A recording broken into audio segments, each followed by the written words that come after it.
திருப்பலி முன்னுரை. பொது காலத்தின் 3வது ஞாயிற்றுக்கிழமையின் இறைவார்த்தை வழிபாடானது நாம் அனைவரும் ஒரே கடவுளின் பிள்ளைகள் என்றும் அந்த ஒரே கடவுள் நம் அனைவருக்குமான கடவுள் என்பதை உணர்ந்து வாழவும் அழைப்பு விடுக்கின்றது.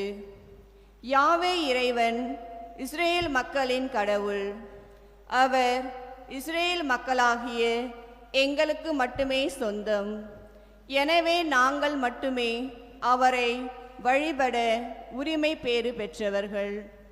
நாங்கள் மட்டுமே அவரது குரலை கேட்க தகுதியானவர்கள். பிற இனத்தவர்களாக கருதப்படும் அந்நிய நாட்டு மக்கள் பாவிகள் ஆகியோருக்கு அவர் கடவுள் இல்லை. எனவே அவரின் வார்த்தையை கேட்கும் தகுதி இவர்களுக்கு இல்லை என்ற மேலாதிக்க சிந்தனையை பின்பற்றி கட்டப்பட்டதுதான் எருசலேம் தேவாலயம். ஆனால் ஆண்டவர் இயேசுவின் வார்த்தைக்கேற்ப அந்த எருசலேம் தேவாலயம் தரைமட்டமாக்கப்பட்டது.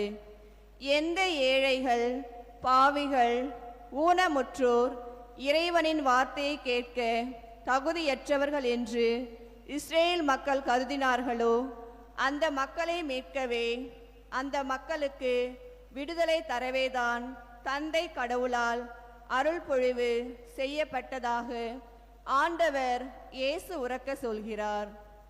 மனித சமுதாயம் பல்வேறு வேறுபாடுகளின் அடிப்படையில் நம்மை ஒதுக்கி வைத்தாலும் நம்மை படைத்த இறைவன் ஒருபோதும் நம்மை ஒதுக்கி வைப்பதில்லை.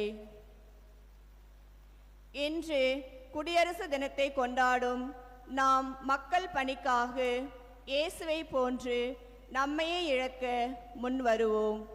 நாட்டில் நடக்கும் மத கலவரங்கள் ஒழிய, ஜாதி வேற்றுமைகள் களைய, வறுமை நீங்க, இளையோருக்கு வேலை வாய்ப்புகள் பெருக, விவசாய மக்களை ஆதரிக்க, உரிமையை இழந்த மக்களை ஒன்று திரட்ட நம்மாலான முயற்சிகளை செய்வோம்.